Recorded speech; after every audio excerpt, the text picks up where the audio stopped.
Hello, this is Peter Falk, and you're listening to Columbo Files on the Ludic Lounge.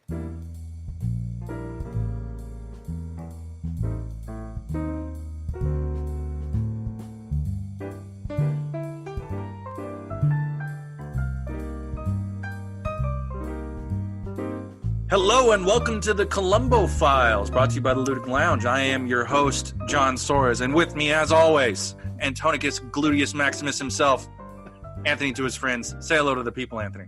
Hello to the people, Anthony. I love that you add Gluteus Maximus to it every time. Never ceases to put a smile on my face. I mean, you do have the buns of steel, so it makes sense to add them. Plus, it just Gluteus Maximus, the mightiest ass. Well, there you go. So, this week, we are getting into episode 2, the second official pilot of Columbo, Ransom for a Dead Man, filmed in 1971, 3 years after Prescription Murder, Anthony. 3 years. It took 3 years to get the show back on the air. That is insane to think about when you actually sit there and think 3 full years. Now, granted, the pilot episode, shooting, all of that probably took 6 to 8 months, maybe close to a year for editing. But still, Prescription Murder was intended to just be a one-off and turned out to be insanely popular. So it was just a matter of, well, people seem to like it. Show us what you got. You got more, and this is what they came up with. And speaking of coming up with this technically, John, as you know, and we'll like to share to our audience out there, this was the official first pilot for Columbo as the series. Yes. Whereas Prescription Murder was just a pilot for just a movie, made for TV movie episode for a murder detective series. This was for Columbo the series. And I'm going to go into a little bit more detail of how Columbo, the character, changed a little bit. That'll be later on in the acts, as will John. But Another fun little tad bit on this episode. And again, most information for this podcast of ours comes from the fine folks over at ColumboFile.com. We're shouting them out once again because of the great information. And because, I want to give them props because they have a passion for this, and we share that passion. Absolutely. And once again, that website, lose the, it is just ColumboFile.com for the people who are interested at home and to give them proper credit. So, Anthony, would you like to get into the cast this week? Absolutely. But before I jump into the cast proper, I just wanted to mention that this was actually a big budget, much bigger budget than Prescription Murder was. Ooh. And it also had the villain of this particular one is a 2-time Oscar nominee of Lee Grant. And Lee Grant plays the main villain, the murderer, if you will, and that character's name is Leslie Williams. Now, Miss Grant, or Mrs. Grant, was known for starring, did a lot of TV, whole lot of TV, dating back to all the way from the 1950s up into this point of 1971. So that's 20 years in showbiz, doing a lot of different roles there. To get into the Oscar history she had, her big break was in 1951 in the Kirk Douglas starring movie Detective Story, where she played a shoplifter. That earned her the Best Supporting Actress nomination. But did you know this, Anthony? She was blacklisted. I did not know that. Yes. In post-1951, she commented about the status of a gentleman who was under investigation by the House Un-American Activities Commission, also known as HUAC. This is the congressional committee that was created by, Joseph McCarthy? Yes, Joseph McCarthy in the height of the Cold War back in the 1950s, where a lot of Hollywood actors and other people in the media spotlight would be brought into questioning, akin to the Salem witch trials, which, another fun fact, the book The Crucible is based off of that. And what in this hearings, they would essentially ask if you're a communist, and if so, give up all your other communist friends, or if not, give up your communist friends. And those people who either refused to answer or got quote unquote charged being a communists were blacklisted, if you will, as John previously mentioned. So what happened in Lee Grant's case is that in 51, she gave a impassioned eulogy at the memorial service for an actor named J. Edward Bromberg. And this is coming from her Wikipedia article, just because it's general information. She heavily implied that his early death was caused because he was called before HUAC. And that led to her being listed in Red Channels, which was a publication that I believe listed people as communist. So as a result of that, she was put on the blacklist. Hollywood was not going to be putting her in anything significant. So from 51 till about sometime in the 60s, I believe 67, that is where her TV and stage career blossomed, because that was the only thing she could do because she was put on the blacklist. Funny enough is in 1967, she was taken off the blacklist because I believe the blacklist ended at that point and HUAC followed shortly after.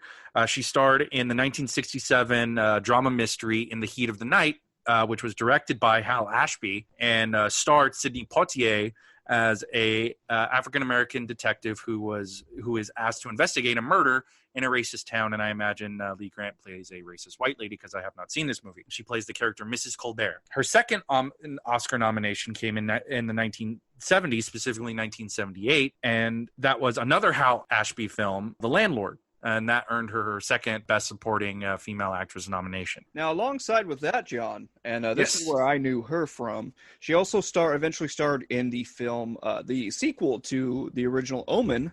I had this written down, too. The Omen 2, Damien. She played Anne Thorne. And boy, oh boy, was that ever a sequel. It's all for you, Damien. It's all for you. Even though I'm only in the first movie, Damien. Yeah, like I said, heck of a sequel, heck of a series that is. Also of note, she starred in Mulholland Drive. She played Louise Bonner as well. Again, I already mentioned the multiple TV vehicles. And actually, she was acting all the way up until this year, 2020, due out August 2020. She does a voice role in Killian and the Comeback Kids. Yes, Lee Grant is still alive. Like Anthony said, she still has something coming out in 2020. I don't know if she's retired quite yet, but to Lee Grant, keep on going. Now, Leslie Williams, as we just mentioned, is the character that Lee Grant plays. We are eventually introduced to a stepdaughter of said character by the name of Margaret Williams. And Margaret Williams, I didn't get too much on her, John, but what I did get is that she starred in 1971's The Beguiled with Clint Eastwood. Yes, that is I believe that was recently remade, too, with Colin Farrell in the Clint Eastwood part. I believe that is correct. Yeah, from what I understand, it doesn't hold up to this one. But Patricia Maddock plays Margaret Williams. She played Janie in this film. It was filmed in 1971, like Anthony said. The premise is Clint Eastwood plays a Union soldier in the Civil War who is imprisoned in a Confederate girls' boarding school, and then cons his way into all of their hearts so he can get the hell out. And then things get weird as they turn on each other and him. Her appearance in The Beguiled immediately preceded her role on Columbo. So she's coming off of The Beguiled straight into Columbo. Her career post-Columbo, as far as I could gather from her IMDb page, it was various TV shows, a lot in common with the actor who played our victim, Paul Williams, the father of Margaret Williams. He was played by a gentleman named Harlan Ward, who was a character actor. So he did a number of TV. His last known credit was an episode of the Rockford Files. He also did a couple episodes of Bonanza, Ironside, Dragnet, The Perry Fugitive. Mason. Perry Mason. Which is mentioned in this episode. Yes, funny enough. The Andy Griffith Show, and just so I can get a reference in for my dad, because he likes this show, the detective show Mannix. Yeah, Harlan Ward was also in that as well. And one more show that I would like to plug, which is Wagon Train. Which, fun fact about Wagon Train, because here at the Columbo Files, we also tell you about other significant TV, and one that is near and dear to my heart, which is Star Trek. So a little fun trivia fact about the original Star Trek was before it gained the name Star Trek, it was going to be called Wagon Train to the Stars. And that's based off of Wagon Train, this TV show. And luckily it never kept the name, because Star Trek is so much better. Funny you mentioned Star Trek, though, Anthony, because I was going to mention it later in the episode, but it's going to be a nice little call out for people who are very familiar with Star Trek. One of the FBI agents that Columbo works with in this episode was in the original Shatner pilot as a crew member named Lieutenant Lee Kelso. He was played by a gentleman named Paul Carr. And while watching this episode, I was like, wait a minute. I recognize that guy. Oh, and I looked it up. That's why he looks so familiar. Exactly. Yeah, now it's clicking. Yeah. For the Star Trek fans, he played, I believe, one of the original helmsmen in the episode Where No Man Has Gone Before, which was the second pilot filmed for Star Trek that is officially William Shatner's debut as Captain James T. Kirk. He is strangled in that episode. So, boy, is he ever. Boy, is he ever. And honestly, that's one of my favorite Star Trek episodes, period. So I would encourage anybody listening to this to check that out. So to wrap up the guest list, or the actor list, if you will, Harold Gould plays the FBI agent in this episode, just simply titled Agent Carlson. Now, fun fact, Agent Carlson was a great actor himself, was in a multitude of TV as well as movies. He was known for a role in Patch Adams, where he played Arthur Middleton, the remake of Freaky Friday. Yes, with Jamie Lee Curtis and Lindsay Lohan vehicle. Thank you, John. 1973's The Sting, John. That's a great movie. Classic movie. And of course, speaking of classic and great movies, he was also in your favorite movie, John, Dana Carvey's vehicle, Master of Disguise, where he played Grandfather Disguisey. Oh boy. Listeners, for those of you who are not in the know, Anthony and his wonderful wife have an ongoing bit with me where they rib me for not liking the Dana Carvey movie Master of Disguise because it is a straight-up dumb comedy, but they have a deep, passionate love for it and will not let me forget it. Essentially, the premise of that movie, for those folks who haven't seen it in a while or never see it, is essentially a vehicle made so Dana Carvey could just do all of his impressions in a 2-hour span or an hour and a half span. And it is not good. Oh, stop it. This is where your wife will listen and will just text me, "You son of a bitch, just admit you like it." Something to that regard. Now, of course, the score of this episode of Columbo was by Bill Goldenberg, who did the score for the original pilot that we spoke of last time. And we also have this directed by Richard Iving. And this story was written by Dean Hargrove. From a story by Levinson and Link, I believe, right? Yes, that is correct. Thank you. Can we talk about the score real quick? Absolutely. I just want to talk about it in general because honestly, I feel like it's like one of those kind of disco inspired scores that you get. It still feels very 60s, very John Barry to me, which I do appreciate. I don't think you only really get it very heavily, I think, up front and in certain sequences, but what he does there honestly is a personal favorite of mine. Absolutely. It is quite the excellent score.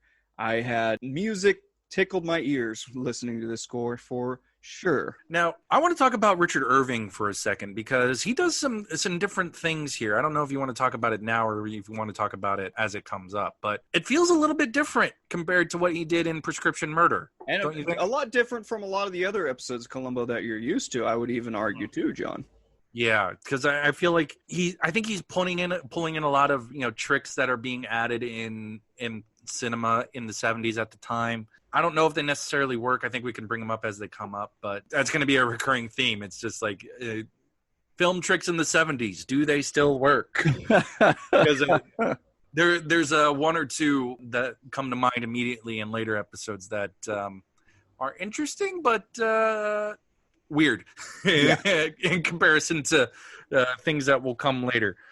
So I think we're almost ready to go into the episode itself. I got like 2 more quick tidbits. Did we already mention that this came 3 years later after the original? Yes. Which that still amazing that it's just, it shows the difference in how TV is kind of produced now and how it was produced then. Because like, I think if Columbo had if it was such a hit, that first TV movie, within the year, nowadays they would have announced, oh, it's getting TV show, or it's getting. I would even argue less than a year nowadays. Yeah. If something was a hit, like a pilot episode was a hit, you'd have a series. You would probably already have like 2 or 3 episodes already filmed.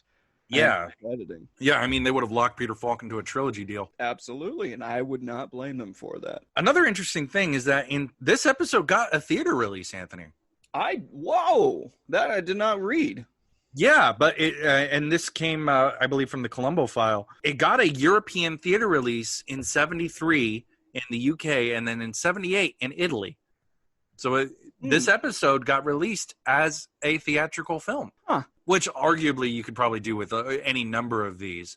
Because, like we've stated many a time, Columbo is designed to essentially act as a movie every episode. Yeah, they're all standalone episodes. There's not like, oh, this one directly ties into this one, which ties directly to this one. These were all single episodes in which, like I said, you don't have to worry about missing last week's episode or last month's episode. Very akin to a lot of the television back then, like Star Trek, for example. We mentioned it earlier. It's the same kind of a premise. The point is being able to drop the viewer into any given episode to where they don't have to worry about not knowing what's going on or what's going on in the past. They'll automatically know what's going on, who the cast of characters are, and how the plot is going to drive forward with said cast of characters. So long as you started at the top of the hour. Yes, accurate. Very, very accurate, John. Because that's what we had to grow up with for a little bit until like things got released onto VHS. Oh, good old VHS. God, we're olds. We're the olds. Well, John, we're also doing a podcast on Columbo. I know. So our target demographic is not exactly teens. I mean, you'd be surprised. I think, even before the quarantine and the pandemic hit, Columbo had quite a resurgence with a bunch of people. So, all generations. So I think you might be surprised. I would love to be surprised. Now, speaking of being surprised, let's surprise our viewers into how this episode opens, John.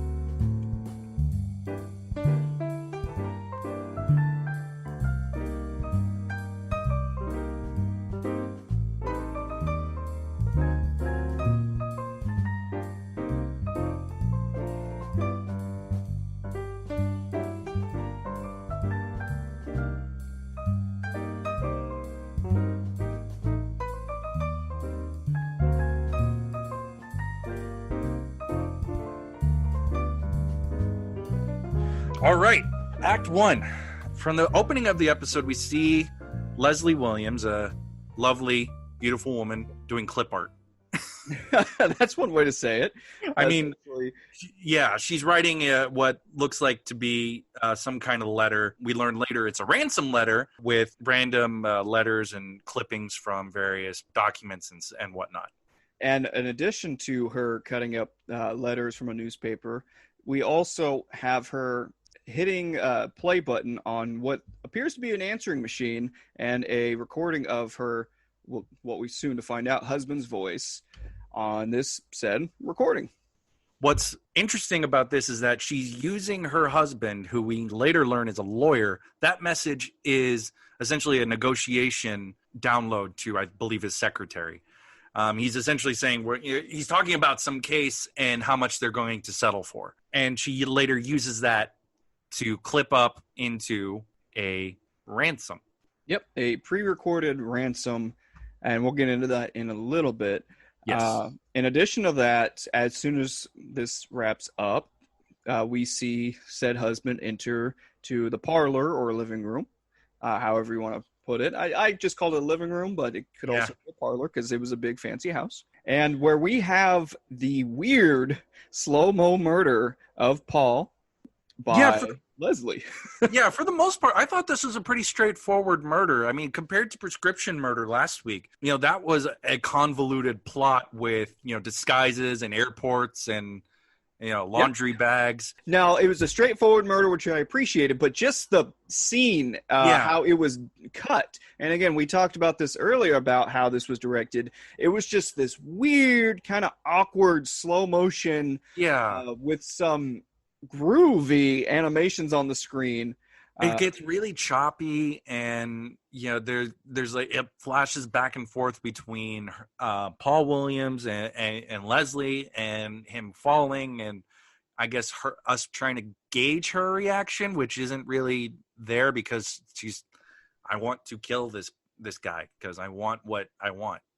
An important little tidbit to notice is that Leslie shoots Paul as she's sitting in a chair, all calm, cool, and collected, just waiting as she's sitting. And so when she fires the bullet, when she fires the gun, it is out at an upward angle because her husband is a taller man. Yes, she is sitting down the whole time, and that will be a point of contention later on. Yeah, I really thought the whole shooting was weird. And then she rolls him off the cliff. Well, first she wraps the body. Yeah. She wraps the body, takes him to some sort of butcher paper or rug or something of the latter. And then I just found it so funny. There was a quick jump cut, again, talking about how it was directed, from her rolling up the body into instantaneously putting it in a trunk with her showing minimal effort, which I found was kind of funny, again, because her husband was a taller, buffer guy. Yeah, and it's funny that you mentioned these jump cuts, because I think that those kind of cuts happen throughout this episode where it is she rolls up the body and then it's immediately in the trunk. It's a phone call that transitions immediately into the next scene. So I've honestly found those choices interesting. There are points where it doesn't really work, like you were saying, where she's manhandling a 6 foot, probably 200-pound man into the back of his own car and then rolls him off a cliff. Yeah, pretty much. So she essentially rolls the entire car off a cliff and it goes into the ocean. No, she just rolls him off of a cliff. Oh, I'm sorry. Yes, you are correct. I misremembered that. Yeah, the car comes back. It comes back into play later. Yes, completely, guys. We see her go back home, take the keys to the car, and then mail off the ransom letter. And we cut to a phone call. She goes back to the office, makes a phone call to a friend saying, "Call me at this time, 12:15 tomorrow, and just say tennis. We need to set up a tennis appointment. Just say tennis, and I'll get it on calendar." So, if I may, John, just take this back a step further. I wanted to mention what ends up becoming a staple of Columbo episodes. Mm-hmm. And we saw it in our last episode, Prescription Murder. As she's rolling the body into the vehicle, there's a directional pan of his briefcase that he brought home. And it just sits there for a minute, and you're led to believe Leslie leaves the room or leaves the house. And then all of a sudden she comes back and grabs the briefcase, which it becomes a staple of Columbo. Like, apparently the viewer's supposed to say, that's her mistake. She left a mistake there. But instantaneously it goes, oh, never mind. It was recovered. Would you say it's a typical red herring? Yes. Yeah. I mean, it's like because if I recall correctly, in Prescription Murder, we had something like that happen, I think, with a phone and a like a handkerchief. And it was a handkerchief on the phone to hide fingerprints, essentially. Yeah. And then Dr. Fleming went yoink. Yeah. Essentially, that just becomes a staple. And it's not used in every episode, but in quite a few episodes, they have this red herring placed. Before we go into Leslie in action as an attorney, I'd like to talk about Lee Grant's performance right before the transition, because I felt like she very deftly, in my opinion, plays a woman liberated in like those the last moments post that phone call to get the tennis alibi thing. Yeah, there was just this kind of release of joy on her face, and just like, I don't have to worry about him anymore, which I thought it was, and it didn't feel necessarily sinister in my opinion, but it just was a nice little touch on her part, to show that, I got what I wanted now.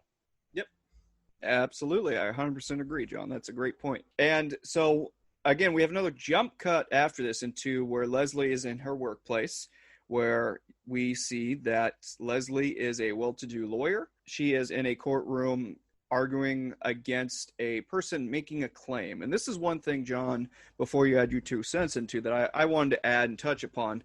The person accusing, I think it's a safety workplace claim that this worker got hurt or something. It sounds like an insurance claim. Exactly. So it's a civil claim saying he was, injured because of somebody's negligence. I believe some company, and they're saying that their insurance isn't going to cover it. something in that regard. Two things I want to mention on this, one of a positive and one of a negative. The positive behind this is we're seeing Leslie, her sharp attention to detail and how great she is at multitasking. We have her talking to one of her assistant lawyers there, and the assistant lawyer saying, no, there's nothing. We haven't heard from your husband. What should we do? Should we file a missing persons claim? And as she is instructing her assistant on how to help, she's also objecting to things that the defense lawyer is saying, objecting to other things to the judge. So we can see that she can have this great sense of multitasking at a moment. Yeah, I think that scene is also meant to show that, she's incredibly competent at her job. Yes. Which a couple people, including Columbo, kind of disparage her for. Though in Columbo's case, I'm not 100% sure it's truthful, but we'll get to that when we do get to that. I just want to kind of prime it right now. Yeah, we'll put a pin in that actual idea because I have a couple thoughts on that as well, and I have a feeling they're going to be akin to yours. The one negative thing I previously mentioned about this is showing how far back racial tension still were, or racial equality still was. And the reason I bring this part up, John, is because the person that is filing the claim, the insurance claim about hurting themselves, is an African-American man. And essentially, Leslie berates him, saying that, oh, well, you were also seen as being a drunk, having X amount of drinks, and this, and that. So it's showing that this African-American man apparently is a drunkard and is someone who would cause fraud for an insurance claim. Which, is also kind of funny, not being the implication that Leslie is supposedly making about this victim, but she says to her own client, the facility where this gentleman got injured, you guys do have a serious problem, and more of this is going to happen if you don't fix it. So she knows that they're lying. She's just doing her job as an attorney to limit their own liability.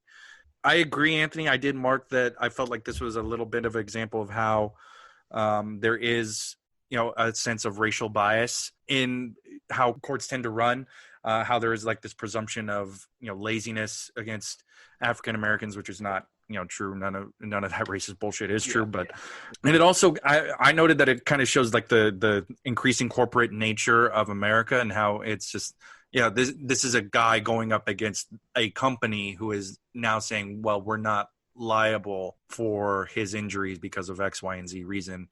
And the insurance companies, they're saying the same thing.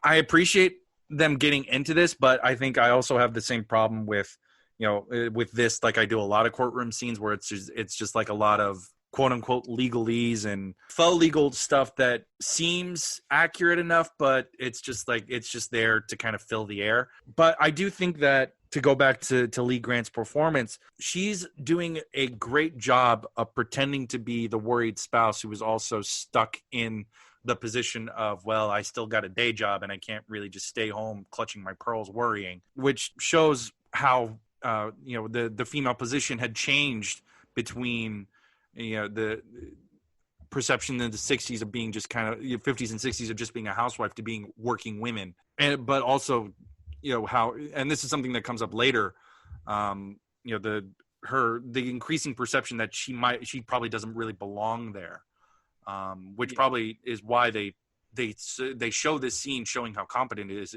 she is. That's part of the problem, but it's not the absolute problem. Yeah, and again, we'll talk a little bit about that a little more in a particular scene where Columbo goes into her office and meets with her, I guess, assistant. I don't know the technical term. Associate. He's an associate attorney, so he's just the attorney underneath her.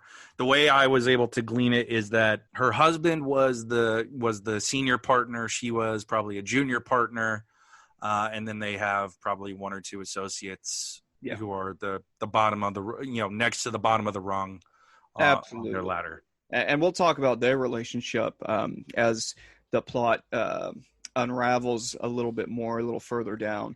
We get it a lot later than I thought we would. Yeah, actually, it was close to end of Act 2, essentially? Yeah, where we would put Act 2. Yeah, that's where we'll talk about it then, because that's where it comes up naturally. But now we get to, we're out of the courtroom scene. We're back at the law office. And Leslie is in a meeting with her team about this court case. She gets a phone call from her friend saying tennis, who, on the friend's end, she promptly hangs up. And then Leslie uses it as a way to set up her husband has been kidnapped, and there are the kidnappers are looking for a ransom.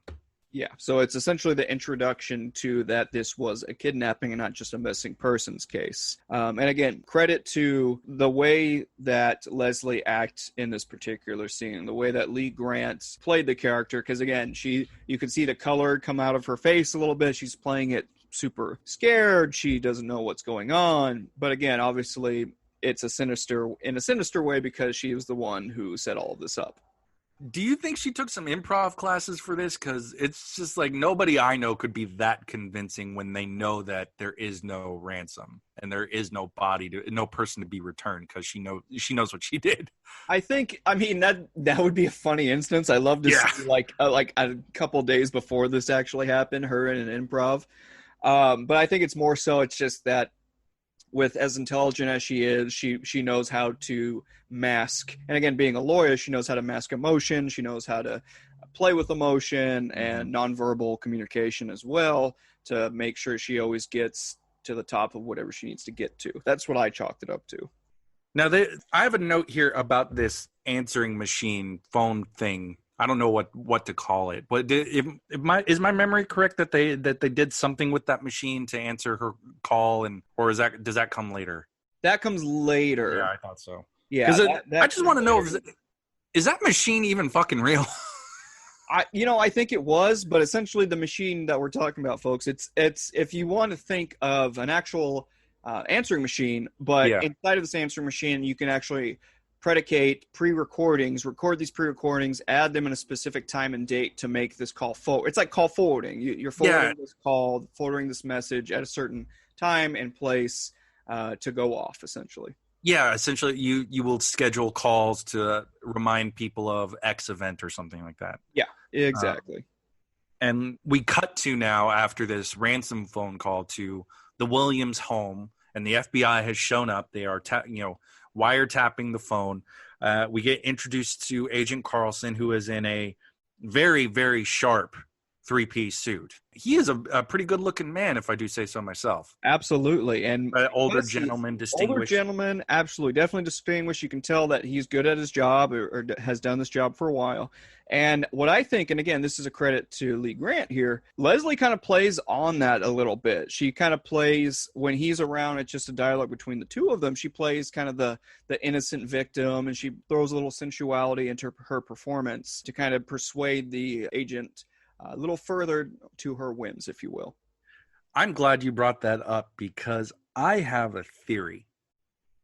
Okay. I think they slept together. Interesting. I think they slept together. I think that you are absolutely right. She is using charm on him, and he is falling hook, line, and sinker for it. I also think that she has a thing for older men. Yes.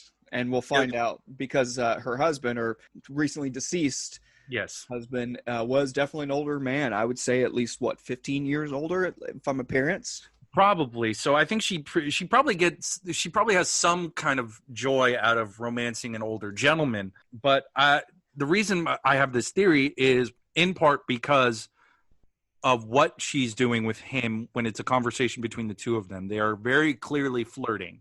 Yes. And it's hard for me to kind of glean what Leslie's intent is. There's context later on that we can get to, but I think it is definitely two-way. Yeah, I would definitely say it's not really like flirting as in batting eyes and things like that. It's her playing of I am an innocent housewife, my husband's gone missing, I'm vulnerable, and this agent picking up on that and trying to play the strong protector type, saying, no, don't worry, we're going to do everything we can to find your husband. And she's playing off of that, and that's why later on in this episode we see this Agent Carlson kind of hit Columbo with a couple things that seems a little brash. I agree, and we can get into them as they come up between him and Columbo. I want to hit a little bit more of the things I saw that kind of support my theory about them romancing, because I don't think he leaves when everybody leaves for the night. I think he stays, like, because everybody goes one direction where the entrance is based off of how Columbo comes in, which we'll get to in a moment. And he just goes into like a separate room. So I think he stays. And, on top of him defending Leslie in conversation with Columbo, he also gets very familiar with her and calls her Les at one point. Oh, I didn't pick up on that. I caught it very suddenly. I'm like, ooh. And I think I was because I was just so focused on the fact that maybe there was a possibility that something was going on. And then when I heard him say that, I was immediately convinced, there's something else going on here. Yeah, because an FBI agent wouldn't just drop a, hey, Les, it would be a Mrs. such and such, or maybe a full first name. Mrs. Williams, Leslie, it would be a lot more formal. It would not be as personal as, making a nickname. Yeah, exactly. So good catch on that. Now, just with that added detail of Les, I think I'm in agreement with your theory. Yeah, and it made me love the episode even more. It's just like, ooh, there's some nasty stuff in here, some spicy stuff. With that being said, I think we can get into Columbo's debut in this episode. Absolutely, and boy, would I ever like to go into this, because there is definitely a stark change between the original pilot episode and a few years later. Peter Falk, A, his appearance, B, the way he portrays the character, and C, the way the world the way Columbo works within the world. Yeah, like in Prescription Murder, Columbo is very, very smooth. The suit is a little bit cleaner, even though it looks to be the same suit and the same jacket. I've noticed Peter Falk uses the very bottom button on his jacket, which is not really something I've seen most people do, but I think it might be just like a character tick. But in Prescription Murder, he's very clean. He's very aggressive. He's like a finely honed blade. And, there's always a hint that he knows exactly what he's doing, and whether the suspect catches on to it is up to them and their level of intelligence. To a degree. Sorry, what I would argue against that is I feel like in Prescription Murder, it's more so, it's definitely a younger Columbo. So I think it's more calm, cool, and collected, but he doesn't know how to play the game yet. He doesn't know how to play the fool card as of yet, the affable nature. He doesn't necessarily have a lot of that. He uses it some in Prescription Murder, but it was more so he would definitely use a big stick instead of a soft voice. Exactly. And here it is definitely the softer voice and the gentler nature. I also feel like he's a little bit of a master of misdirection. Oh, absolutely. Absolutely. So we were introduced to Columbo as, he's ringing the doorbell to the mansion, and Leslie opens the door and says, "Can I help you?" And he introduces himself as Lieutenant from LAPD, Lieutenant Columbo, and he's looking for a pen that he dropped that was engraved from his wife, I believe. Or he just said it had some engraving on it. He just lost this pen. The pen was worthless. It's the engraving. He's just looking on her patio or her front porch for this pen. Now, I have a question for you, Anthony. Yes, go ahead. Did he really lose that pen? Or is he just screwing around just to see what happens? I think he's screwing around just to see what happens, to throw, because he figured, and I think it would have changed if it was Agent Coulson first opening the door. I think the demeanor would change slightly, but seeing it was her, I think he went for the whole pin act to show that he is the master of misdirection, this affable lug. And I think it was just funny that, Leslie offered her, "Well, do you need a flashlight?" And instantly Columbo's already noticing that she's calm, cool, and collected under this extremely pressure situation. Yeah, I mean, you have the FBI there. Your husband's missing. People have called to make a ransom out of him. You should, an ordinary person would be freaking the hell out. Yeah. But the encounter I want to say before you move on to your point, John, is just, all of a sudden the FBI agent it walks into the scene and Cole's like, "No, please don't involve him. No, please don't." It's not necessary. It's not necessary at all. It's fine. It's just a pen. It's just a pen. It means nothing. It's just a pen. You don't have to bother. Peter Falk, everybody. Peter Falk. Came and went. He's just like, I'm just going to say hi. See, he left already. He had to go find his pen, John.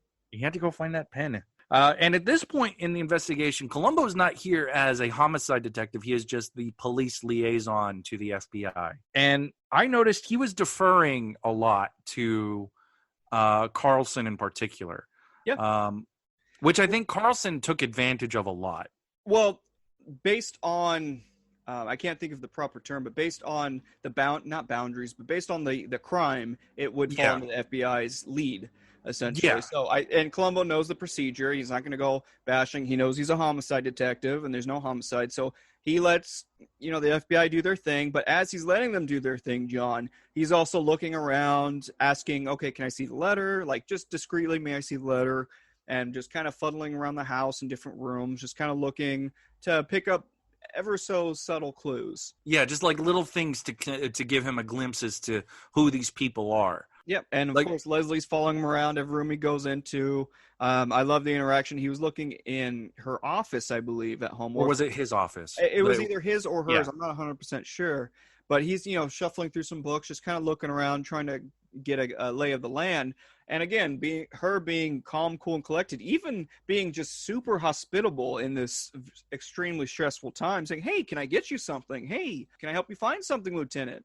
Yeah, and she even offers, I'll make dinner, which I felt was her playing up the whole, damsel in distress aspect of this murder, where she's faking being a wife in distress with a missing husband.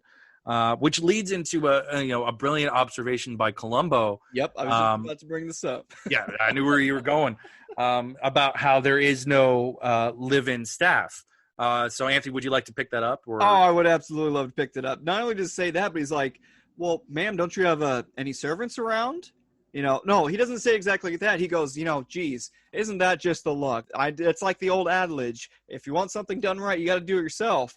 To which, she was asking, well, what do you mean? And Columbo's like, yeah, don't you have house servants in this big old house? Where are they at? It's like they've been on vacation for a week. Yeah, that's when she subtly hints, oh, yeah, they've been on vacation for a week or 2 weeks. And Columbo's like, oh, okay. So he adds that to his mental notes. You can physically see Peter Falk acting, checking that in a box, saying, okay, so there was nobody around, so she could have done this. Yeah. One little small comedic beat. I appreciate the conversation he had about the soap, about the sea cell soap. Yep, it's like he's like, how do you stop them from sticking together? I don't know how you do that. Yep, you just don't. And she's just like, she can't comprehend this odd man in front of her. And again, it's to Columbo's mastery of misdirection, just doing little things like that to throw off her game. Because again, any sane person would be like, "It's soap, man. Like, what are you talking about? Who cares? My husband's missing." And speaking of missing, we get in. After all of this, we get the phone call, the preordained phone call that she cut and spliced to call. Yeah, and using her office call forwarding device. She uses it to fake her husband's voice, and then she would reply, saying, all of this stuff to necessitate the instructions for the kidnapping. And the instructions are in short form as follows. Leslie is to fly a plane alone and fly over a predetermined area. She would drop the money off from the air. So open up a window, chuck the bag of money out. It would drop down. The money would be then picked up. The police were not to be involved. Now, Anthony, let's talk about this phone call, because the phone call is interesting. It's interesting and it's super important. Yes. So the first thing I noticed on the phone call, and again, of the pre-recorded message, was that Paul, the husband, was extremely calm, cool, and collected. Again, like a normal business transaction, saying, yep, they're going to need $300,000. Yep. They've got me. Yep. They got me. They need $300,000, et cetera, et cetera. To which, at this point, Leslie starts to throw on the theatrics a little more, starting to get escalated. But the one thing she doesn't ask for, John. She didn't ask how her husband was. She didn't say anything. She didn't ask him, are you all right? I swear, if my wife was in that situation, she did, and I didn't ask her if she was okay, I'd never hear the end of it. And again, Columbo makes those comments to our lovely Agent Carlson, to which Agent Carlson automatically, like the knight in shining armor that he is, goes to her defense. Well, no, I don't find that strange at all. She's a very focused, dedicated woman, and it makes sense that she would be this focused because it's her husband's life on the line, or something along those lines, right? Something along those lines, yeah. Yeah. So, do you want to talk about when Columbo starts suspecting, or do you want to hold off until the after the flight? Because I think there's 3 places we could talk about. I think I'd like to mention that he first starts suspecting her via the phone call. At first, he had suspicions, kind of the way she's acting and stuff, but just by her not asking, hey, how are you? Like any normal person, are you okay? Did they hurt you? Please come back to me alive. Instead of her doing that, it's collected like a business transaction. And just the comment he mentioned to Agent Carlson of just, like you mentioned, or Peter Falk mentioned on our podcast here. Came and went. Yeah, it came and went here. How he mentioned, if I was in that situation, my wife would kill me if I didn't ask how she was. Yeah. I think that's really when it starts to cement in his mind that she has something to do with it. What the grand scheme of her plan is in it, he is unsure, but that's when he starts like, okay, she has something to do with this. Yeah, I thought it might have been a little bit earlier upon the revelation of, my staff has been on vacation for like a week. I think that's when, if we're using the cement metaphor for some strange reason, that's when, his bowl started really stirring the cement. And with her saying that and being calm, cool, and collected business transaction when he's talking to Agent Carlson about this, I think that's when he started to really start to form the cement into place. Yeah, and I think post that conversation with Carlson, now we go to the airport where we get the setup to the drop, as it were. Yes, and one thing that I'd like to mention about this is that they're talking about how to do the drop. They're talking about how it's going to be transported. And one thing that Columbo notes, and he looks very odd, and the camera cuts to him ever so suddenly, is that Leslie goes, "Oh, I already have a bag for this money. Don't worry about it." I noted that too. He was very surprised that she was very aggressively asking, or very aggressive about that bag. It's just like, "Oh, I have a bag. We're going to use this bag." And we understand now the true motive of the murder at this point. She's looking to get that money. Absolutely. Because we know, I believe her banker or some financial person of hers notes that she has effectively cleaned out the accounts. All of the accounts that Paul Williams had are part of this drop. Yeah. And the banker or financial advisor, whomever it may be, notes that, hey, you also took a significant loss on this. And that's when she throws up the theatrics a little bit more, stating like, "I don't care about that. My husband's life is on the line. Da da da." Yeah, more fuel to the fire of her performance as the worried wife. Exactly. Now, going into the actual journey of the flight, I appreciated the literal putting Columbo in the back seat. Yes, I'm glad you picked up on that. I thought, and it shows his discomfort not only because of heights and his fear of heights at this point, but it's also just the uncomfortability of, I'm not the one in control here. I'm not the lead on this. I'm just having to follow. Yeah, and on top of his own fear of flying, that's just like compounding on him. He has no control. He's just stuck here for right now. And this is on top of, I'm just being bothered. Something's bothering me. I don't like things being bothering me. Yeah. Peter Falk just popped in to say hello. That gag is not working as well as we thought it would, as opposed to last week. So we get to the exchange.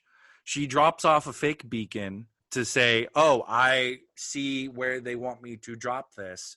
All part of the setup. And then she drops an empty bag, which is later discovered. Speaking of the drop site where the police find this empty bag, they don't investigate anything. They really don't. I found that super odd. Super odd. They're like, "Yep, just take the bag and let's go." Whereas you would think there'd be like a whole, they'd bring in the, CSI team, do an investigation, see if they can pick up any tracks or. Well, to be fair to the writers of the time, CSI was not a popular concept at the time. Correct, but they still had. It's still surprising. Yeah, they still had their form of where they would take pictures and do all that. I used the term CSI because I couldn't think of what it would have been called back then. And that's what everybody would know now because it's part of the lexicon. True, very true. Yeah, I mean, but it's just like they don't, they're not careful with the scene. They don't try and look for footprints. They don't try and look for track marks. There's like no dogs, no tracking, no anything. They just assume, oh, they went into the highway, which is crazy to me. Yeah, and this whole sequence, we see Columbo's gears turn more and more and more. He's looking at the bag. Why is there still a bag here? And he's frequently just kind of just standing there thinking, and the FBI and Carlson are just like, Columbo, we're going. Let's go. They're trying to rush him away from the said crime scene or said drop-off point, if you will. Yeah, and we get back to the airport, and Columbo's still ruminating, so much so that he just stays behind. Yeah. And ends up picking the lock of the locker Leslie put her civilian clothes in to change into flight gear. Which I love that scene. It's showing Columbo's like still a little dirty. He's like, yeah, I know a trick or two. Technically, this would need like a search warrant, but I'm here. And something that we left off, the locker is how she switches the money. Yes, sorry, completely forgot about that. We both forgot about that. So when she gets she uses this very specific bag, which matches her flight jacket, by the way. She knows how to accessorize. That's for sure. Yeah, that's for sure. So she gets the money bag, puts it in her locker because she boots out all the men to change, and then post the drop, Columbo picks the lock to investigate that locker, and the bag is gone. So Leslie has now taken the money and put it into the most secure closet I've ever seen in my life. And that's where I think we can leave off on Act 1 and get into the meat of this episode, the investigation in Act 2.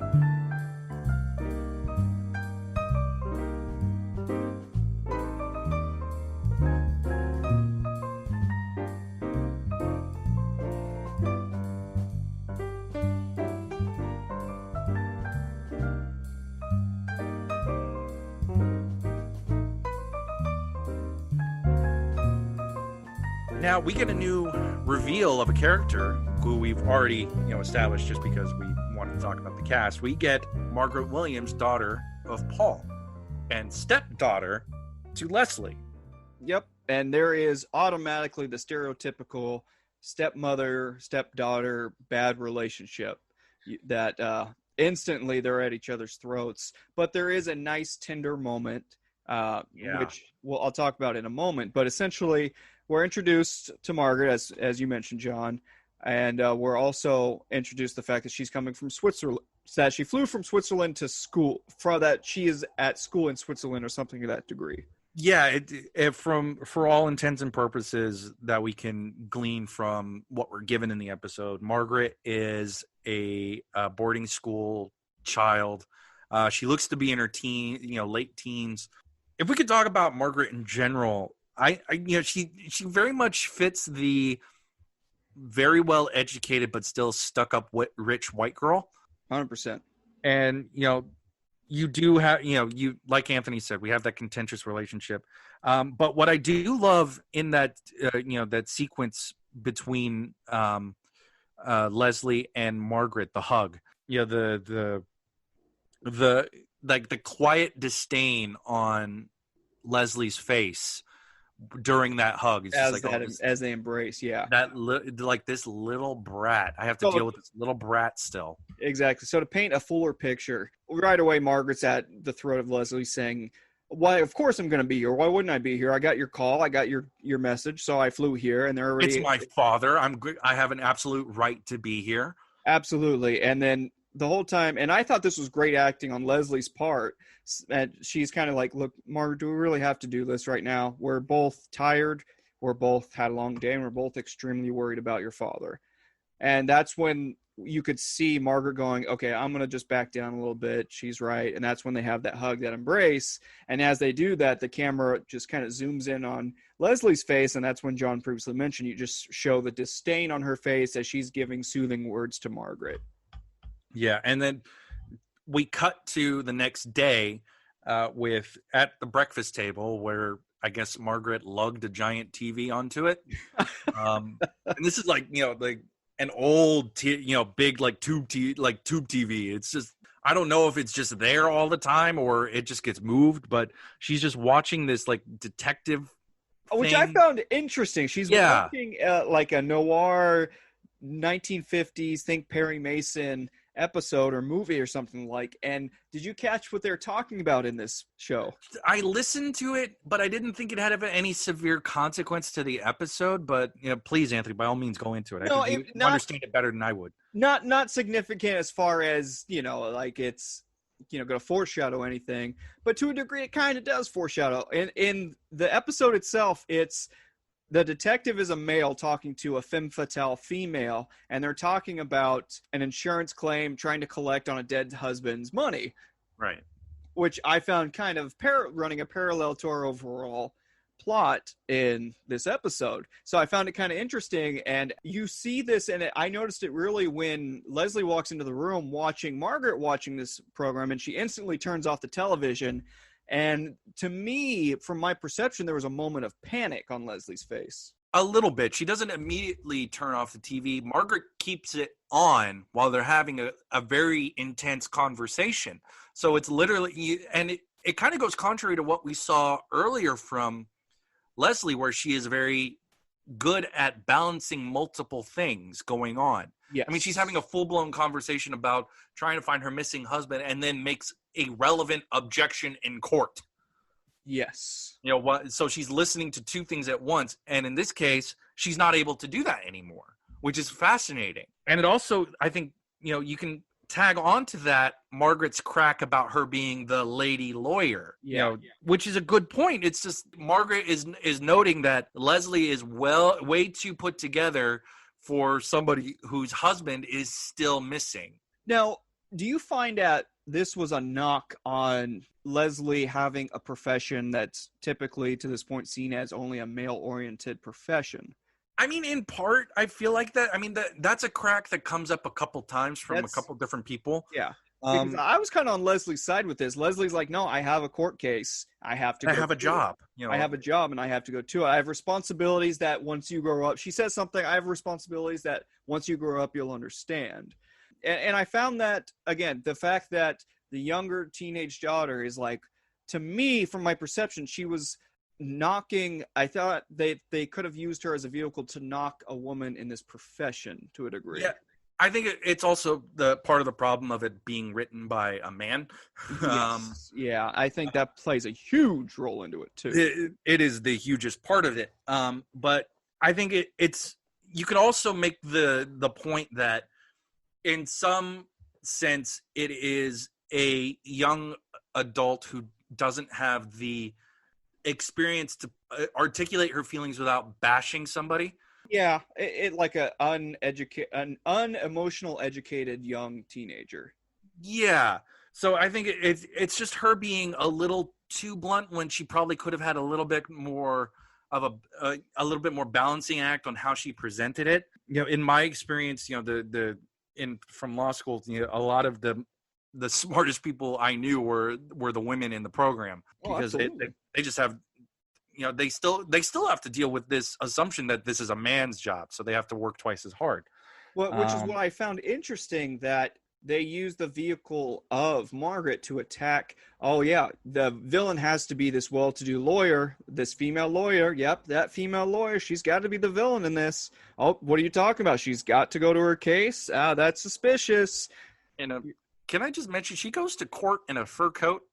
Yeah, I thought that was super weird. I was just like, you must be cold in that courtroom, girl. Yeah, that was super odd. But again, I think it's playing to the overall theme of kind of bashing her for being in this profession. It's in part a way, I think, to get at her motive too, which is something that we learn later on in a later conversation. And that's the nature of this episode and its structure. We don't get a lot of Leslie's reason for why she did this. At this point, we just think she's doing it for money. And she got a good chunk of cash out of this. Yeah, it was like $300,000, I think, something of that regard. And that's $1971, so that she's probably got a good couple million in modern currency right now. Yeah, to account for inflation, et cetera, et cetera. Yeah, and this is the point where Carlson comes in and says, "Les, we found him. He's dead." Yeah.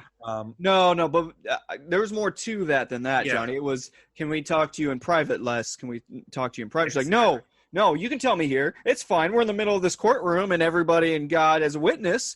No, just tell me. And she's starting to build up her theatrics to the point where finally Carlson's like, yeah, Les, she's dead. And then she does this whole, and she very performative, very performative. She faints into a chair. And I have a question for you. Yes. Did you find, if you were not watching as somebody who knew she was a murderer, would you find what she did in that courtroom convincing? That is a excellent question, John. I think that I would be convinced because she put on quite a performance as far as being distraught. And it's, a wife finding out her husband is dead and, it's a complete upheaval of a life. So I think somebody without the knowledge that maybe something's up, yes, I agree. It's completely convincing, but not for Columbo. No, because the first thing he mentions to Agent Carlson as soon as the other FBI agents, policemen escort her out is that, she didn't ask how he was murdered. Nothing about the location, nothing about how he was murdered, nothing about how they discovered it. He was completely ignored in that whole sequence up until she left. And personally, that's some bull hinky. But it leads to a very amazing confrontation with Agent Carlson. Oh, absolutely. I have it. I literally have this quoted. If you don't mind, John, I'd like to repeat it as such. I have a proposal. Can I call Peter in here? Absolutely. Peter! Anthony, it's good to see you. This is Peter Falk. How is everybody over there? Oh, we're all doing well, Peter. We're about to talk about this amazing showdown you have with Agent Carlson in your second pilot episode of Columbo. Now, Anthony, can you lead me into the scene and give me the circumstances of how this line that I'm going to recite for you comes up? Absolutely. So Columbo and Agent Carlson, as we previously mentioned, me and John, that is, previously mentioned, talk about how Columbo is bothered by her not asking, where did he get murdered? Why did he get murdered? All of those basic things somebody would ask. And Agent Carlson gets very snooty with him, gets very angry and says, let's get this one thing straight. If you start harassing this woman, I'm going to take it upstairs, Columbo. To which I respond, now hold on. This is a murder now. And I kind of figured that's my department. I'll see you around. And again, he's respectful, but he's also showing that, I may be smaller in stature. I may have this ruffled composure, but ultimately, when it comes to lay it down. Yeah, when it comes to murder, I'm not going to be bullied around. Like, this is my jurisdiction. You FBI guys can kick rocks, and which essentially they do, John. Yeah, dude, I'll let John know that you wanted him back in. He'll be right here, dude. It's good to see you, Anthony. Bye. Good to see you, Peter. Thank you. Did Peter have fun, Anthony? I'm back. Oh, I think he recited the line perfectly. I think so too. That was an amazing scene, and yeah, you were absolutely right. They do just kick rocks and are just gone for the rest of this episode. Oh, absolutely. It's just it shows that Columbo can be affable in his nature, can have be this master of misdirection, but when it comes down to where his domain is, especially with other, still has that edge. Yeah, he still has that edge. And it's not just in this episode, but this sets the precursor to other episodes where he has to deal with other law enforcement officers or agencies, that when it comes down to where his domain is, when it comes down to his expertise, he will use their help, but ultimately he's going to be his deciding factor in everything. Yes, and then we cut to, and I don't believe Columbo's in this scene, but we go back to the Williams house, and everybody who was close with Paul and Leslie are there, and they're grieving, and Margaret was given a shot to relax her, according to some doctor, and some doctor gives Leslie some pills to put her to sleep. Was everybody leaves before the funeral scene, or was this after the funeral? This is before the funeral, okay. And the reason I bring up this scene is because she takes these sleeping pills, and is shaking the bottle, The vial, and then the little plastic container, opens it up, tosses it into the fireplace, which I thought was just a great little character bit because it shows she has absolutely no remorse for what she did. Not only that, she starts humming just like this pleasant tune, essentially. Which, it also leads up to, it's a brilliant little lead up to Margaret getting suspicious because we see that, she's not asleep. She's watching her stepmother.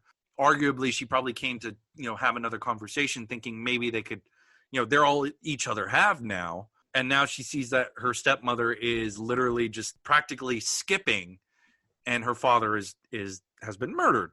We get to, the following scene. I think there's another jump cut here to the funeral. A lot of jump cuts, and just from scene to scene, like going from the office to a courtroom to here. It's just not natural as you would think it would be. It's very sudden. It's very startling at times, really. Speaking of not natural, the priest at that funeral said nothing to Paul Williams' daughter. Yeah. That was weird.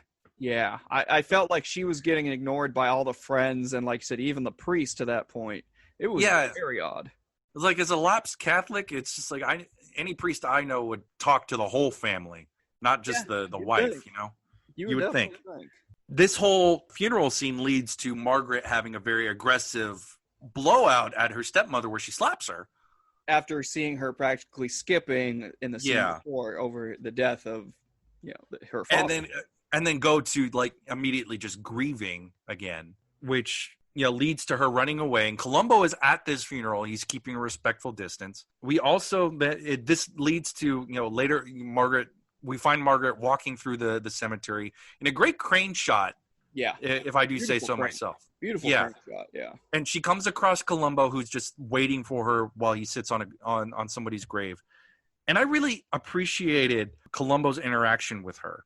Yeah, it was very warm. It was very much very tender. I think what it was, and again, this may be looking too much into it, but I think Columbo obviously saw her strike the stepmother and saw that the stepmother got all of this attention from everybody saying, "Oh, that wicked child," et cetera, et cetera. And Columbo saw that like, no, this is a kid in mourning. This is a kid who just lost the one person in her life that she trusted, loved, et cetera. Mm-hmm. Yeah, and he's telling her, if you need anything, I'm here.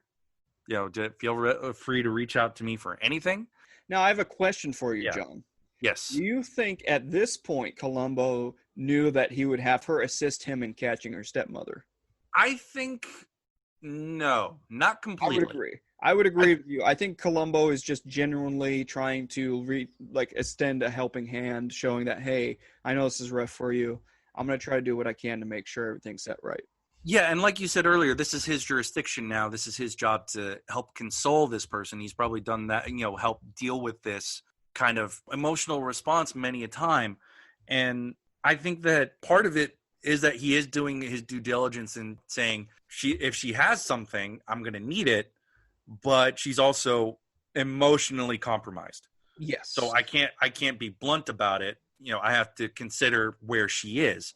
So post the cemetery and the funeral, we find that Margaret is talking to Leslie about her trust account. So part of the funds that were drained to pay for her father's ransom were the money she was going to get when she reached a certain age. That's what some trusts can do. They can, once the trustee, which is Margaret here, meets a certain requirement, she would be given a certain amount of money. And that's all gone now. And Leslie now is essentially dangling the carrot in front of her. Essentially saying, if you act out again, then this is going poof. And then even tells her to go, quote, in this troubled times, why don't you go get a job, make some extra money? It's like, I know this is probably too early for the gas crisis, but it's just like, she's probably implying that, times are tough. Go get some money. Yeah. Well, because Leslie tells her that essentially that they're wiped clean of funds. Yeah. But not to a point where they're going to be poor in the street, she notes, which I found interesting, but just enough to where, like, hey, you need to go get a job, kid. And it's also probably partly to keep her in line and partly probably to get her out of her own hair. Yeah, exactly. And then we get to Columbo waiting for her in her office and a conversation that he has with her associate, a male, to which Columbo says, I don't know how you do it. Do what? Work for a woman. So this is something we've been alluding to this whole episode. And I was frankly surprised this came out of Columbo's mouth.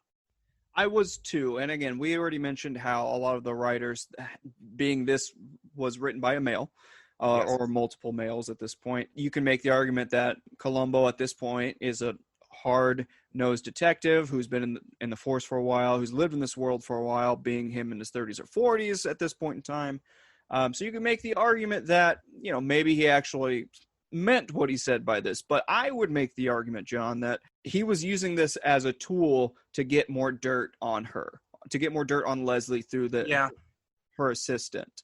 That he was trying to pry more information, if he, by using this tactic, he would be like, oh yeah, let me tell you about my boss. She's a real jerk. She, does X, Y, and Z. And I think that's why he was opening that door regarding it.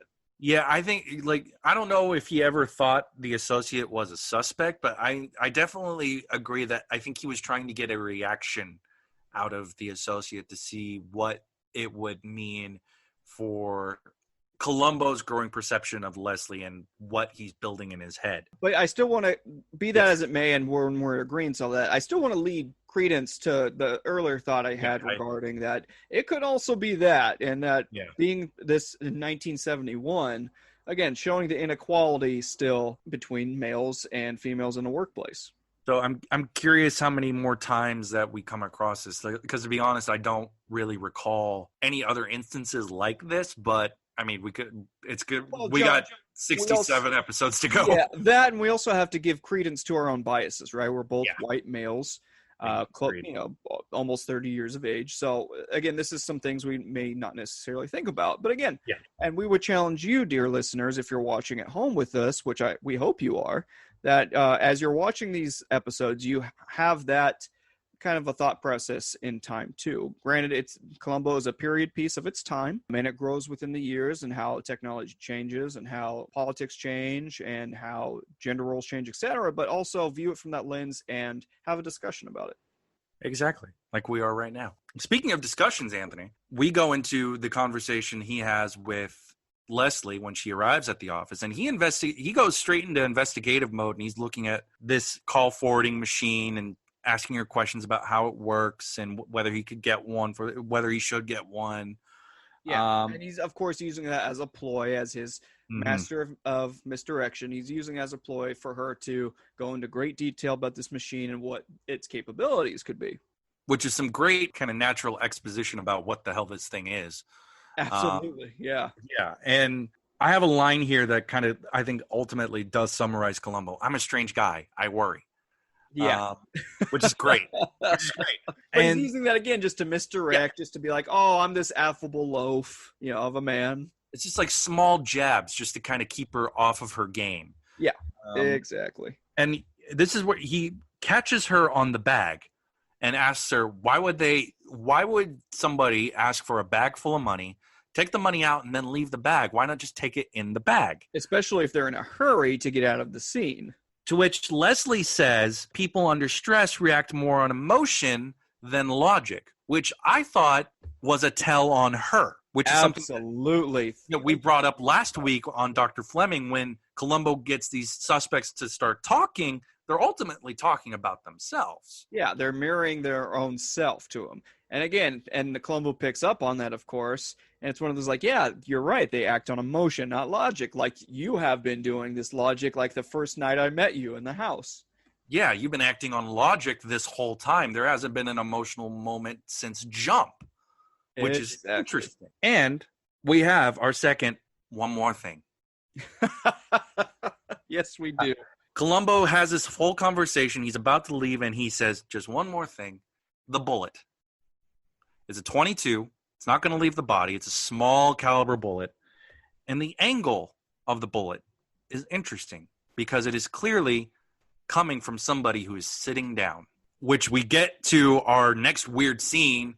There's this weird, slow-mo effect and repeated scene of Columbo saying they were lying in wait and something, and we see the murder reenacted again, which is weird psycho jump scare thing, and it was just very, very odd. Now, in this scene, she starts saying she's exhausted, right?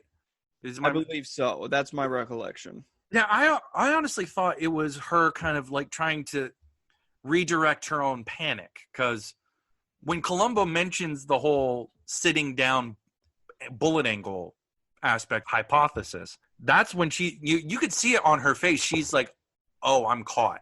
Yeah, she goes, "Oh, I didn't think about that."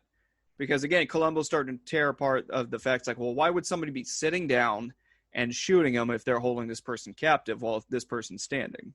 And I think she also she tries to stay involved with him at this point now, because I think before meeting him, she's just like, the FBI is just going to waste their energy on finding fake kidnappers.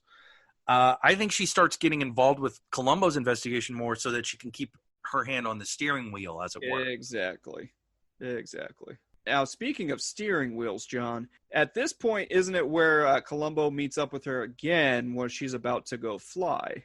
Well, she has this whole exchange with him, and she's thrown off base because he is accurately guessing, or I wouldn't say guessing. He's putting together the crime. These little things that don't mean anything outside of it, but when you start stacking one on top of the other, I don't have a good Columbo, so I'm just speaking like I'm in Boston. You little shnikey. That's not what I sound like. Sorry, Peter just barreled me out of the mic. He needed my impression of him, of course, so he had to. I appreciate that. You just need more practice, you understand? You need more practice. That's why you're watching this show. Absolutely. Peter and John, we also have 60-some-odd episodes left to go, so maybe by the end, I will have a decent Columbo. So she proposes, let me take you flying because flying relaxes me and you can ask me all the questions you have while we're up there. And this is, I think, her putting the screws to him like he was doing to her. Oh, absolutely. It's a tete-a-tete, But one thing before we dive into the scene itself, I want to give a little background about this scene and these two actors. So Peter Falk and Lee Grant had great chemistry because they were good friends. Oh, really? Yeah. So they shared a lot of great moments in not only the show and this scene in particular, but being great friends off screen. Peter Falk and Lee Grant had genuine chemistry, and they would go on to star together in the Broadway hit The Prisoner of Second Avenue at the end of this particular year of 1971. Well, I'll be. Yeah. That is interesting. So now we get to the plane flight where she makes Columbo fly the plane, and we have already established that he has a severe fear of flying, and this is all just meant for her to screw with him. Oh, absolutely. And I love that she says you got to treat the plane like a woman. Gently. Treat it gently. Yeah. And again, she's letting him ask minor questions, but again, throwing him off. She's trying to take control back into this investigation. She is letting Columbo ask these little minor questions here and there, but also distracting him, asking him to fly the plane at one point, John. I know. My gosh. I would literally poop myself. But I love the subtle comedy during this. It's just like I'd appreciate it if we didn't talk for a while. Absolutely. She does this on purpose to throw him off, and in her mind, okay, he already asked me all these minor pesky questions. He's not going to show his face again to me. Yeah, and we get more background about how Paul Williams had a rigid code of ethics. Because he is also an attorney, whether there was anybody jealous of him or his status. And you also learn in the scene, it seems like Leslie was frustrated that she never got her due credit as an attorney. It always seemed to go to Paul because it's his firm that she's working for. Even though she's married to him, it's still Paul Williams, attorney at law, who gets the credit.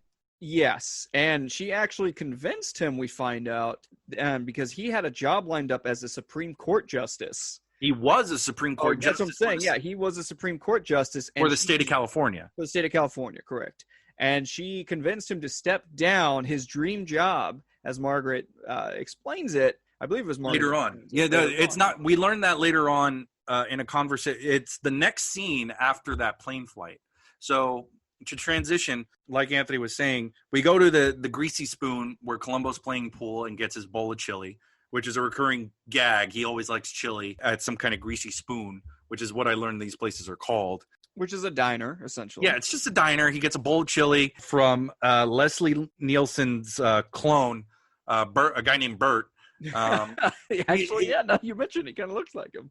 He He looks like a bigger Leslie Nielsen. He sounds like Leslie Nielsen, who, fun fact, will be mentioned later on in this show. Absolutely. A couple times. Episode. Yeah, great episode. So in this diner, Margaret shows up to talk to Columbo, and she brings up the full history of Leslie and Paul's relationship. She gets him to resign from the California State Supreme Court, which is a big deal. That's like the state equivalent of the United States Supreme Court. It is the second only to the United States Supreme Court in the legal system. There was no affair. The marriage occurred post the death of Margaret's mother, who died of, I believe, some unknown illness, right? Yeah, she doesn't mention the illness. She just mentioned that she died and that, there was never any affair. She mentioned that her father was a true gentleman and that, sometime after his first wife's death, that's when they started getting together. Yeah, and we find out that Leslie wanted Paul to retire, leave the firm to her, and she gets to live however she wants. They're going to live together. They're not going to get divorced, but they're essentially separated. They'll live in the same house, but outside of that, they'll have nothing to do with one another. Because she found him a bore and a tiresome, dull old man, according to Margaret. And according to Margaret, broke her father's heart. It's the first time she ever saw him physically cry. Now, Anthony, it's interesting that they brought up his emotional fragility in a show in 1971. I think America still has this problem. They don't talk about men being emotionally hurt like this and being open about it. Being vulnerable, if you will. Yeah, I mean, it's probably telling that it comes from his daughter, not from him directly. Yeah, exactly. But I do find it fascinating that they even get into it at all. Yeah. Again, I find it interesting. And again, I feel like it serves as a great vehicle to paint the character of this true, dedicated, loyal husband who was just this unfortunate person who got manipulated by a second wife. Specifically, a second wife who is looking to up her professional and social status. Exactly. Now, Anthony, I have a question of how Columbo starts this conversation with Margaret. Do you feel he's being a little dismissive of her? Yeah, at first she says, "Do you remember me?" And Columbo essentially gives her a funny look, says, "Oh, yeah, of course I remember you." I think it's just he's working long hours and he's just a little bit irritated that he has to have this conversation. But slowly he starts to utilize Margaret and use her to... And clearly put ideas in her head. Because that I was a little uncomfortable with. Essentially, he leads her on to believe that that her stepmother had something to do with the murder. He didn't necessarily say, "Yeah, your stepmother did it. Let's get her." He used like these off kilter. He's like, "No, I didn't say she's involved." No, but I find it funny that the seat of the driver's car was moved forward some, like a shorter person, maybe a shorter woman would do.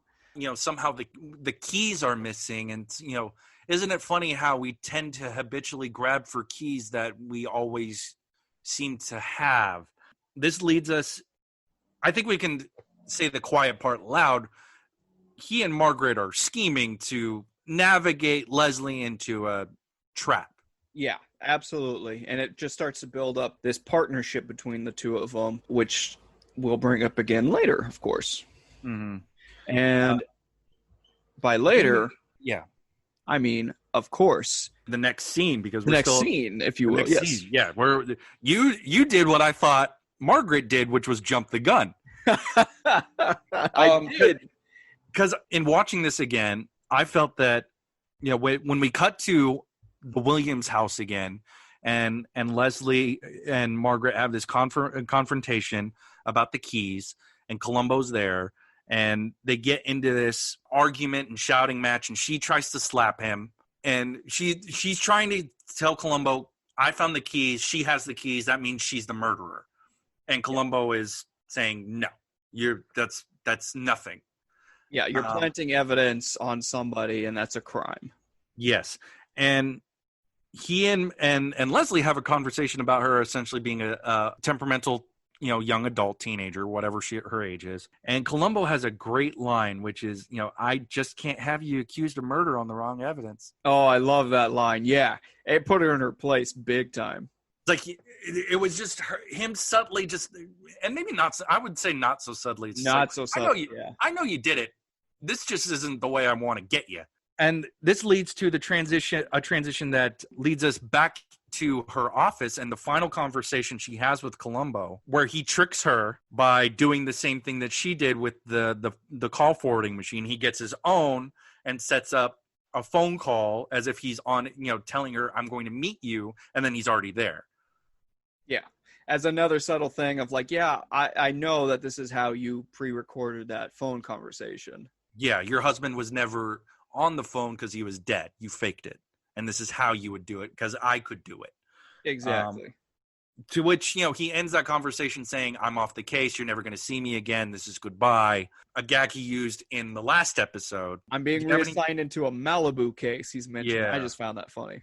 Yeah. Do you find the gag, the reuse of the whole I'm off the case trick again, like kind of a little bit of a cheat? Yes, and I see what you mean by that. But what I'm also had the mindset of is this is literally 3 years later. Mm-hmm. And if from somebody watching this for the first time and not back to back, if you will. Yeah. I mean, they're not going to pick up on that as a cheat. They're going to be like, oh, yeah, I guess this makes sense that he would exercise this particular tool, this particular saying to misdirect. Because like Leslie says, Lieutenant Columbo, he's always after the jugular, as we'll see in Act 3.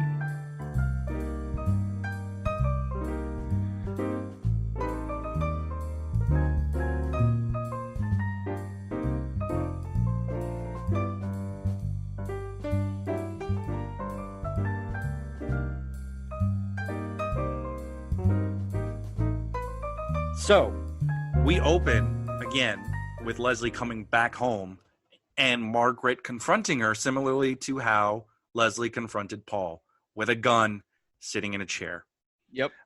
Which turns into, I call it cap gun mind games. I called it full psycho. Yeah. Honestly, I loved the music here. There was a lot of great tension, and it's Margaret just screwing around with Leslie, appearing to her in the same way she did to Paul, trying to shoot her, even though she's just shooting blanks. She also does a door drop of the airplane beacon from the door on a string, and which was, I thought that use of slow-mo there, because there's a use of slow-mo. That was weird. I was not too keen on how this whole scene was directed. Honestly, was shot. I feel like they could have done a better job of it. I feel like, again, it was too jumpy, too much slow-mo use, too many weird jump cut scenes of like weird 1970s, like now we'll throw red film over the camera. Now we'll throw, it was, I didn't care for it, essentially. Like the content of it is great. It's the approach that, yeah, the content's great, catching her the same way she was caught, letting her know, like, yeah, I know what you did. This is how you did it. Catching the old bag message. Yeah, exactly. And her catching her, like, running to the safe where the money would have been, or would be. Yeah, it's like, where would you put an old bag or something like that? Yeah, something like which that. Which is just like a crack against her, I guess the youth calling their elder an old bag, I suppose, which is, I guess I think that's just another example of how this is written by a man. Yes. And that man was probably an asshole. Absolutely. And in this conversation, obviously she's pretty much telling her, I know what you did. This is how you did it. But then starts to come to an arrangement, John. Yeah, which is fascinating. She essentially Margaret tells Leslie, I will shut up if you pay me what I'm due under my trust. Yep. And Leslie says, okay, you're going to go back to school and you'll get your money. Without a second thought of a hesitation of like, no, this doesn't seem true to her character. It's more so like, oh, of course, she's motivated by money. I'll just pay her off. Yeah. And we go to the final stage of the episode, another airport that nobody would recognize anymore. No, none whatsoever. Yeah. No. And, she hands a briefcase over to Margaret. Margaret and Leslie say their goodbyes. Indicating that this briefcase held the money. Yeah, their agreed upon bargain is now hers, and they will now no longer have to deal with each other directly so much anymore. I also appreciated that there was a lingering shot of a gentleman following Margaret. Yeah, following Margaret, yes. So following Margaret and Leslie departing, Leslie comes upon the lieutenant just reading a newspaper, and he's just waiting in the airport. Funny thing, huh? Funny thing, saying, oh, Lieutenant, are you here in business or pleasure? Essentially, was the question she asked him. Yeah. And they go for like a nice. They go to the airport bar for a drink. She gets a sherry. He gets a root beer. Which is again another indication that he's on the clock. He's on the clock, yeah. Which is a change up from. I just thought of this. This is a change up from last week's episode, because when he has that conversation in Dr. Fleming's office, he takes the scotch. Yes, he does. He takes the scotch. So I think it's in part, it's probably a difference in how they're approaching the character at that point. But maybe it's also an indication of where his mindset was at that time. I don't know if I've got him. And then during that conversation, I've got him. Yeah. And I think he also used it as a tactic to misdirect the doctor in that episode. Again, because again, he could say like, he's taking a scotch from here. He must be off the clock. And we're just going to have this conversation. Exactly. So Columbo reveals in the conversation with Leslie that he knew he couldn't get her typically. He had to find the money. He had to get her to use the money. Had to follow the money. Exactly. And he makes a great comment. You have no conscience, and that's your weakness. Because you think people are just going to react like you do, which means get the deal no matter what. Exactly. And what gets her is that she thinks Margaret would forget about her father and just care about the money. Like she would have. And I have one thought here, John. You mentioned the sherry. So she gets caught and she gets hauled away, and Columbo's like, make sure you read her rights. And a nice waitress comes on by and says, hey, for the drinks, that's going to be only $1.10 for a sherry and root beer, John. Oh, Jesus. That's unbelievable.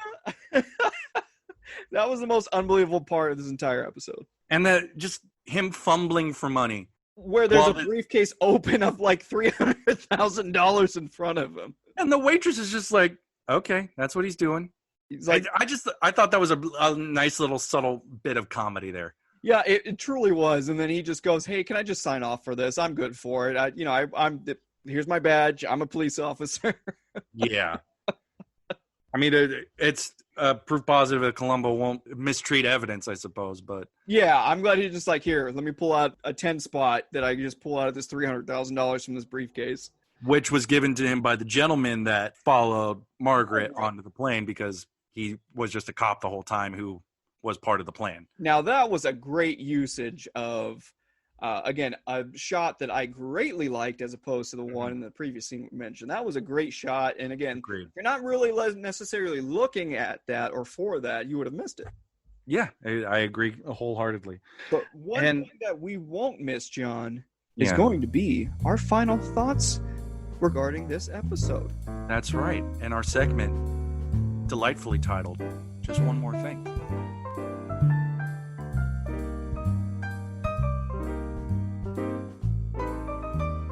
Excuse me, just one more thing.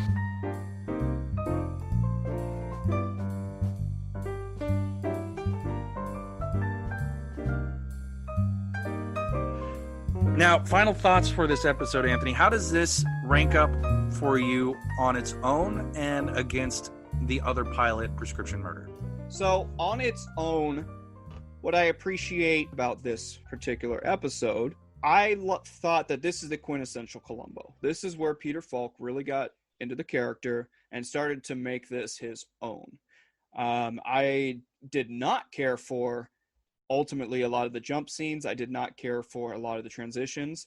Ultimately, as a whole, I think I liked the first pilot episode better. I liked the villain better. I liked the plot better. And again, I just liked the way it was shot a heck of a lot better. But as far as just Peter Falk as Columbo, this is the Columbo. This is the quintessential template in which Peter Falk will use for the rest of these episodes, all 60 plus of them. Yeah, I agree.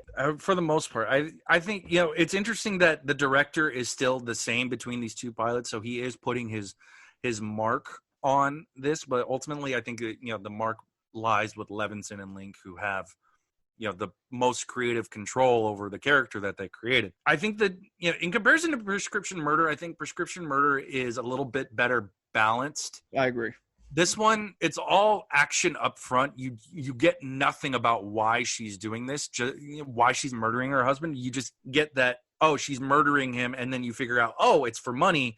And then later on, you learn everything in an info dump. I appreciate that conversation Columbo has with Margaret, because towards the tail end of it, it gets interesting because they are clearly scheming without somewhat straight up saying as much. But I think from a structure standpoint, Prescription Murder works better than this one. But it follows a lot more of the stereotypical Columbo episodes, the ones you think of. It's this person done it, Columbo's introduced, and the game is afoot. And I think they go back to that after. I think part of it is that this is a little bit of an experiment, that they're kind of playing with what they can do and seeing how far they can push it. I think they figured, this is probably as far as they could have, in how things are structured. Because, I mean, you and I had this conversation off the air where we couldn't really break down the acts as easily as we could in Prescription Murder, because Prescription Murder is very much the typical breakdown, where it is, the first part of the episode is very much, there is no Columbo. He doesn't show up for like a half hour. It's all character stuff between the victim and the murderer. Then the lieutenant shows up, and then it's off to the races. Here, he's here so early. I think it's like maybe 15, 20 minutes, as opposed to maybe that. It was like that. I feel like it was a lot sooner than that. But again, even with that being said, the way he showed up, the comical, full of warmth, acting the fool, affable nature, that's what you remember typically from this episode, it being the pilot of, again, to my argument earlier, of how Peter Falk would play and portray Columbo. Yeah, you get a little bit more of the light comedy, which is it's everything you would ask for in a TV show like this, and also way less confrontational than Prescription. Yeah, there wasn't that awkward screaming match that he had to berate a person into giving up the murderer. Yeah, as great as that scene was, it due in part to its uncomfort. You don't get that character here. You don't get Columbo shouting at Leslie Williams. Speaking of her, I do think Lee Grant, at least at this point, is up there with Gene Kelly? No, Gene Barry. Gene Kelly, somebody else. That's way different. Way different. A lot less dancing. But I appreciated Lee Grant's nuances. Absolutely. I think that she definitely knew how to play a woman who had been underestimated severely by a lot of the men that encountered her. I would have liked it to have been a little bit more of a better structure, but ultimately, this is a great, even if you skip over Prescription Murder, this is a great introduction for at least Columbo as a character. Yeah, I agree. I definitely agree. And again, what helped me with it is not thinking of it as back to back from the first pilot, right? It's thinking of it, how would somebody view this at the time, 3 years after the initial Prescription Murder. Agreed. And on that note, Anthony, I think we can land this plane. Absolutely. To be on the nose about it, I suppose. Ladies and gentlemen, this has been another episode of the Columbo Files. I have been your host, John Soares, the delightful ginger from another mister. Has been Antonicus Gluteus Maximus IV, Anthony to his friends. Thank you for listening. Thank you all. Thank you very much. Hi, this is Peter Falk, and you've been listening to an episode of the Columbo Files, hosted by the Ludic Lounge. And just one more thing.